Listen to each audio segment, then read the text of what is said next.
Hello, BookTube. I have a Thursday MegaStuff video for you here. It occurred to me the other day that I haven't done a MegaStuff video in a while. I've been so busy doing other stuff. It's not like you haven't seen me.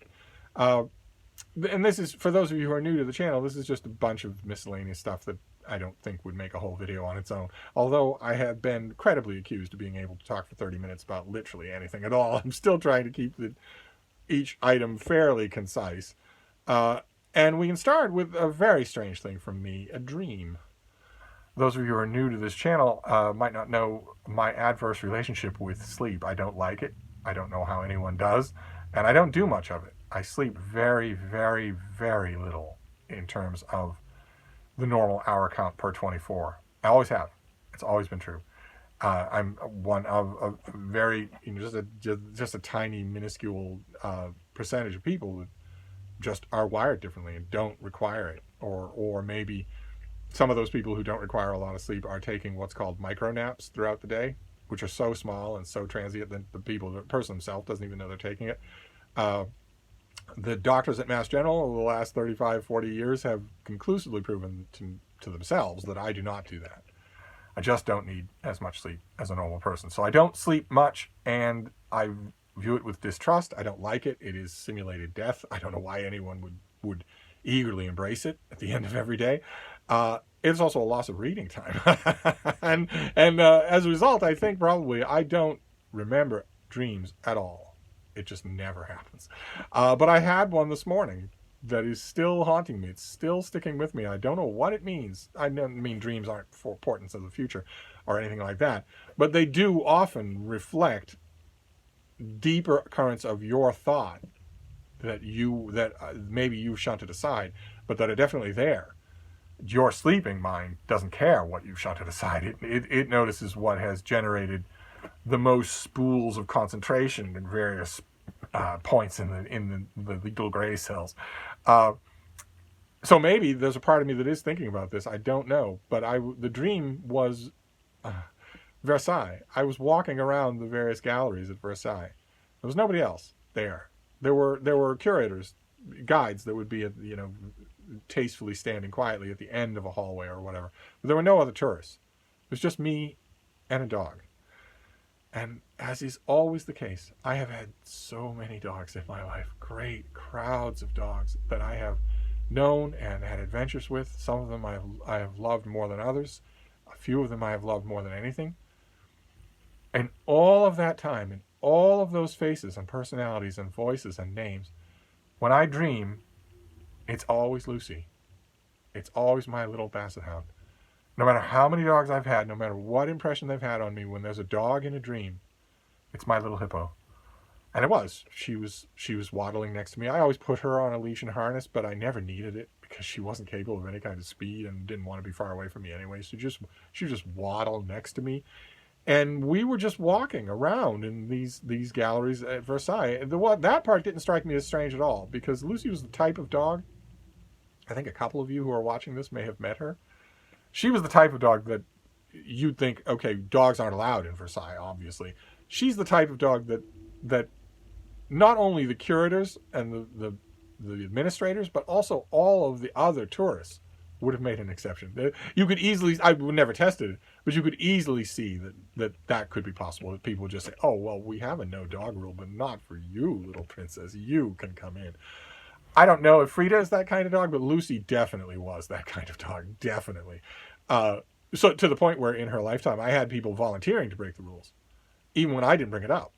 So the fact that she was waddling along with me through these galleries wasn't the strange part of the dream. The strange part was that at one point, we heard somebody coming around a corner, another dog coming around a corner. And in the dream, I got a little tense. And then around the corner came a dog I'd never seen before, a medium-sized boy, a mutt, loose, rangy legs, a long tail, a vaguely tannish coat, short hair. And he rounded the corner. He wasn't agitated or excited at all. He rounded the corner and walked straight towards me and Lucy, his whole body vibrating in that way that big and laid-back dogs have when they know the person they're walking up to and really like them. So in the dream, he knew us, even though I had never seen him before. And when I got close, I of course greeted him, which is a face smooch. And I still have right now, when I'm telling you this, I can still call to mind his smell, and it's not the smell of anybody that I've ever met. It was its own kind of smell. I don't know how the sleeping brain supplies that, how it does that, but he just joined us. I didn't have a leash or collar or a harness for him at all. He just joined us, and the rest of the dream was just us walking around in Versailles.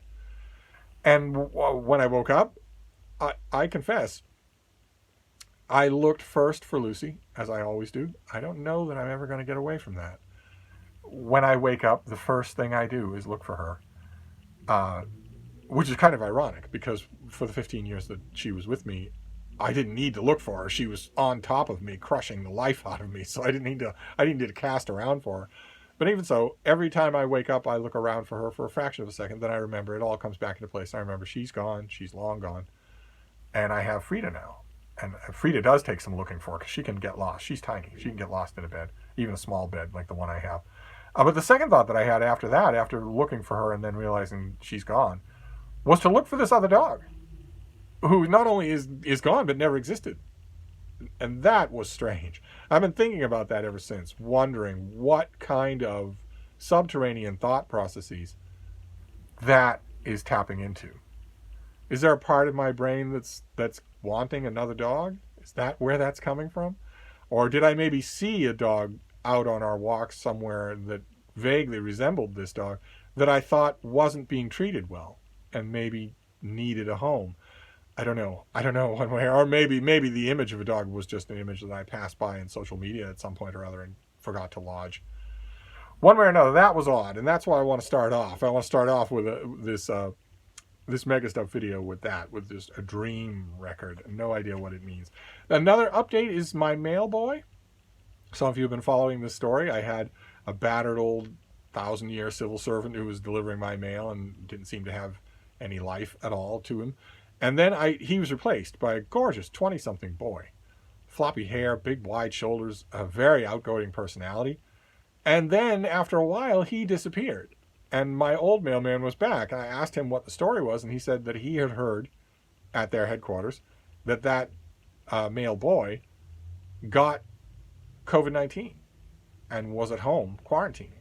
But my mailman, the old mailman, wasn't sure that was true. I have since learned that is true. The woman who drives the mail truck confirmed that is true, and that the mail boy is at home. He is quarantining because he got sick. He got fairly sick, and the post office where he works, the node where he works, is being really cautious about having him back. So I hope to see him sometime soon, and I hope to talk to him about his experience. I don't know how long we'll have. We'll both be wearing masks, but I think that's fascinating, and a perfect illustration of the thing that that is going around, and you see it in the news all the time if you're dumb enough to watch the news like I am, which is opportunistic science deniers, grifters, including governors, saying that this is a disease of the elderly, when every frontline doctor in the whole world says that's not true.